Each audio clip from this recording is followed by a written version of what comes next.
you can always check on your vocabulary. Where can we check our vocabulary?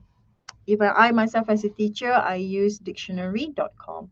Okay, but please make sure that you know your words, you know your vocabulary, especially when it comes to writing.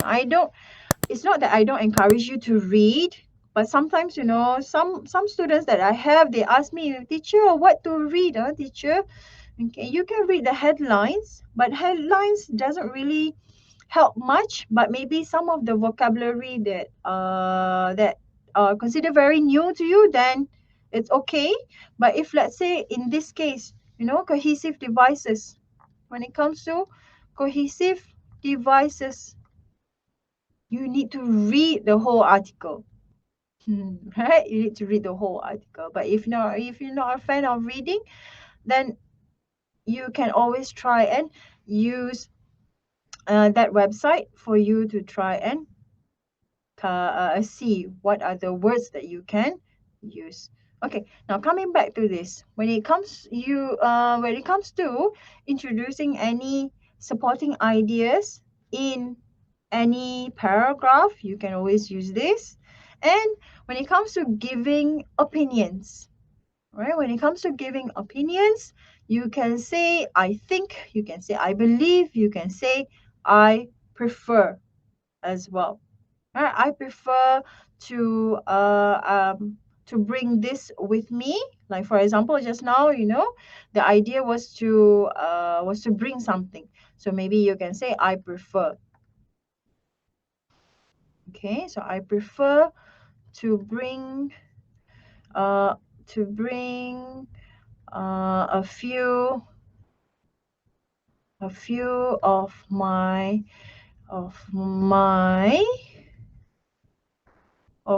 art utensils. It's not any equipment, right? Art utensils like your paintbrush, right? Your color, your watercolor, your crayons. Maybe you have like, you know a big a big package of whatever art stuff inside, right? So when it comes to giving opinion, you can use some of these words, or sorry, some of these phrases: I think, I believe, or I prefer. But if you want to say, you want to give examples, you can use for example, or you can use like, or you can use such as.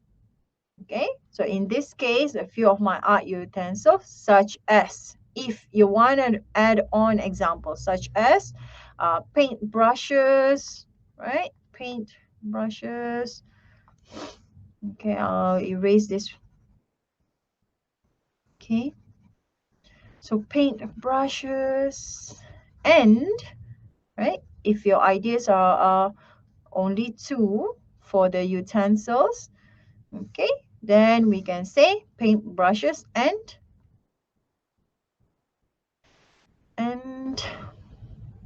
um what else you have? Sculpting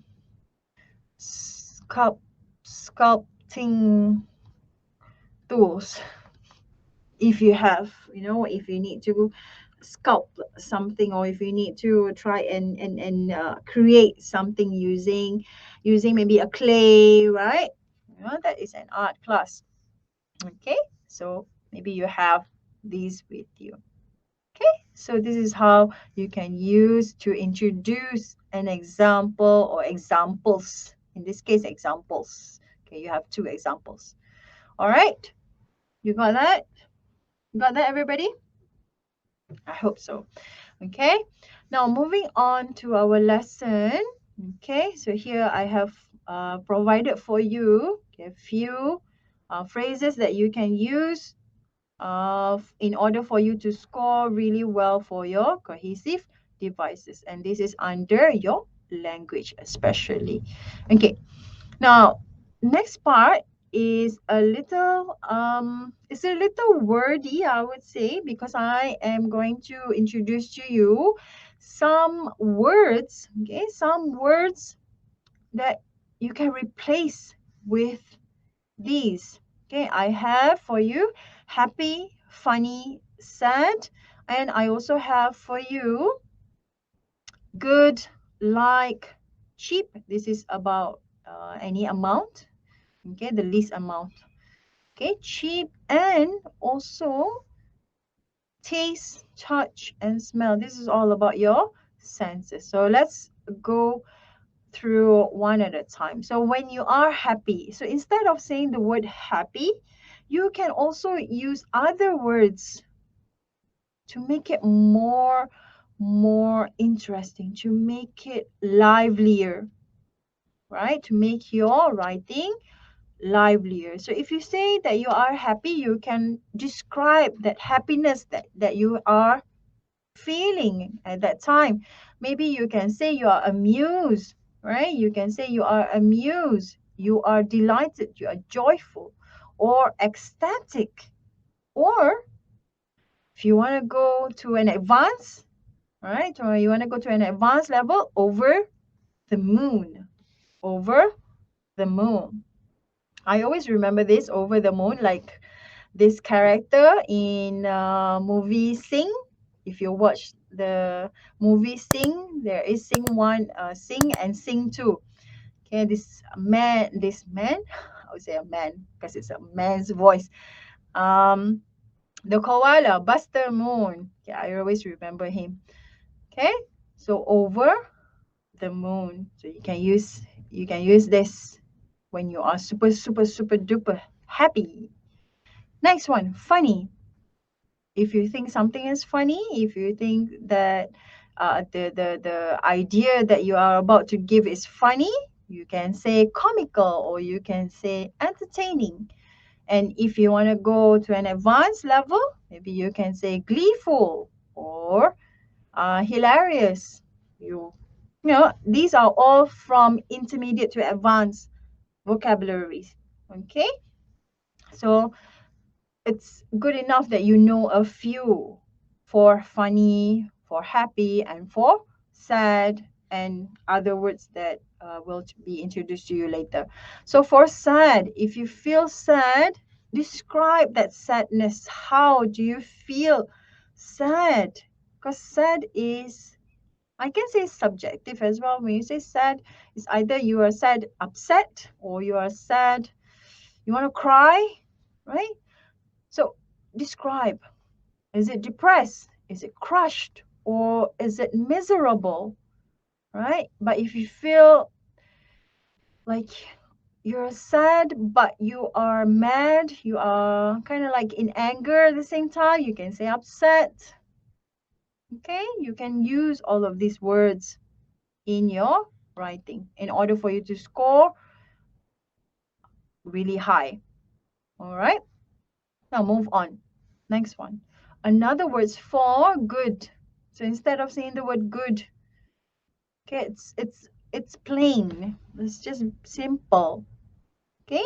So you can say amazing, you can say marvelous. Now, please note that you need to spell correctly as well. Okay, you need to spell correctly as well.